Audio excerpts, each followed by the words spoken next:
बिस्मिल्लाहिर्रहमानिर्रहीम। बच्चों हमने 10th क्लास की फ़िज़िक्स स्टार्ट की हुई है उर्दू मीडियम। और बच्चों हमने चैप्टर नंबर 13 के न्यूमेरिकल स्टार्ट किए हुए हैं। 13.1 से लेकर 13.6 तक बच्चों हमने कंप्लीट कर लिए। अब करेंगे 13.7।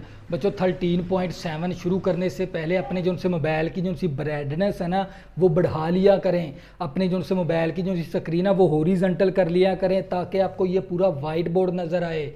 और अपने जो सी मोबाइल पे जो से आपने क्वालिटी रखनी है वीडियो की वो 480 पे वीडियो देखनी है या 720 पे वीडियो देखनी है।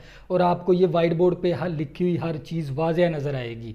तो बच्चों ये हमारे पास न्यूमेरिकल नंबर है 13.7। एक कैपेसिटर को जब 9 वोल्टेज की बैटरी से जोड़कर मुकम्मल तौर पर चार्ज किया जाए तो इस पर 0.06 कौलम चार्ज स्टोर हो जाता है। कैपेसिटर की कैपेसिटेंसी मालूम करें। तो बच्चों ये हमारे पास 9 वोल्ट की बैटरी है और इस बैटरी को इस कैपेसिटर के साथ जोड़ा गया और इस पे जो सा इस कैपेसिटर पे जो सा चार्ज स्टोर होता है वो है 0.06 कौलम। तो हमने क्या मालूम करनी है, इस कैपेसिटर की कैपेसिटेंसी मालूम करनी है। तो बच्चों हम सबसे पहले क्या कलेक्ट करेंगे, डाटा, क्योंकि डाटे के फ्री के 2 नंबर होते हैं। तो बच्चों उसने हमें क्या दे दिए, वोल्टेज दे दिए। वोल्टेज को हम V से ज़ाहिर करवाएंगे। वो हमें कितने वोल्टेज दिए, 9 वोल्ट है हमारे पास। वोल्टेज कितने हमारे पास 9 है। और इसी तरह हमें चार्ज दे दिया। चार्ज को हम Q से ज़ाहिर करवाएंगे और हम ये दे दिया 0.06 कौलम। तो हमने क्या मालूम करनी है, कैपेसिटर कैपेसिटेंसी मालूम करनी है। कैपेसिटेंस हमने क्या मालूम करना है, C मालूम करना है। तो बच्चों क्योंकि इस बैटरी को 12 वोल्ट की बैटरी है और इस बैटरी के साथ ये हमने कैपेसिटर को अगर जोड़ा जाए तो इस पे जो सा चार्ज जो सा स्टोर होता है ना वो 0.06 है। और हमने मालूम क्या करना है, इस कैपेसिटर की कैपेसिटेंसी मालूम करनी है। असल ये हमारे पास न्यूमेरिकल का कंसेप्ट है। वोल्टेज हमें दे दिया 9 वोल्ट है, चार्ज हमें दे दिया 0.06 कौलम और कैपेसिटेंसी हमें मालूम करनी है। तो बच्चों आप लोगों को पता है कैपेसिटेंसी का जो सा फार्मूला है ना हमारे पास बुक के अंदर, वो हमारे पास होता है एक CV।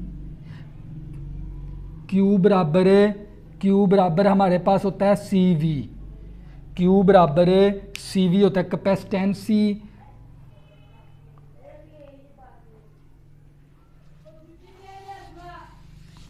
तो बच्चों इसका हमने कैपेसिटेंसी मालूम करनी है। तो हमारे पास बुक के अंदर फार्मूला दिया हुआ है Q = CV।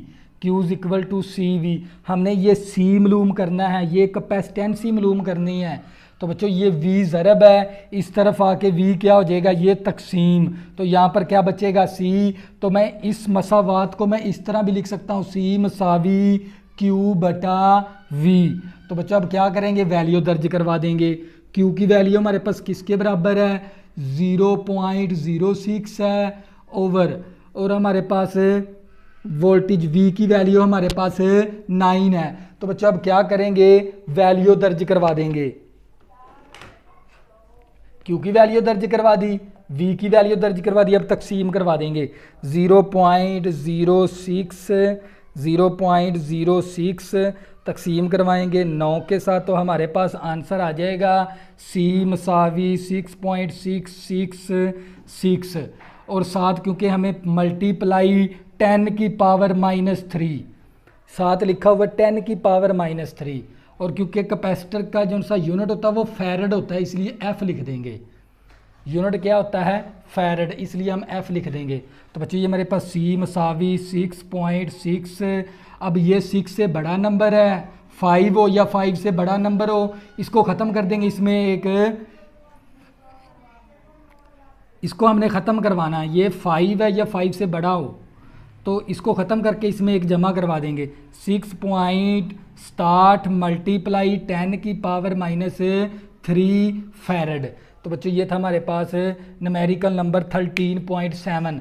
बच्चों फिर मैं दोबारा रिपीट करवाता हूँ, 9 वोल्ट की बैटरी के साथ अगर इस कैपेसिटर को जोड़ा जाए तो इस कैपेसिटर के में जो सा चार्ज स्टोर होता है ना वो 0.06 है, और हमने इस कैपेसिटर की कैपेसिटेंसी मालूम करनी है।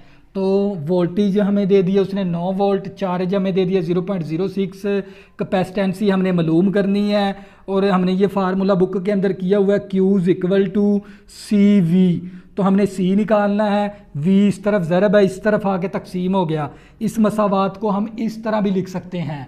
तो बच्चों फिर मैंने Q की वैल्यू दर्ज करवा दी, V की वैल्यू दर्ज करवाई, तकसीम करवाया कैलकुलेटर के साथ, तो ये वैल्यू आ गई। और उस कैपेसिटेंसी का जो सा यूनिट है वो फैरड होता है, इसलिए मैंने F लिख दिया। मैंने इस हिस्से को ख़त्म करवाना है, राउंड ऑफ करवाऊंगा मैं। अब ये 5 हो या 5 से बड़ा, इसमें एक जमा करवा देंगे, इसको ख़त्म कर देंगे, तो ये 6.60 आ गया, मल्टीप्लाई 10⁻³ फैरड आ गया। तो बच्चों ये था हमारे पास इस न्यूमेरिकल का फाइनल आंसर।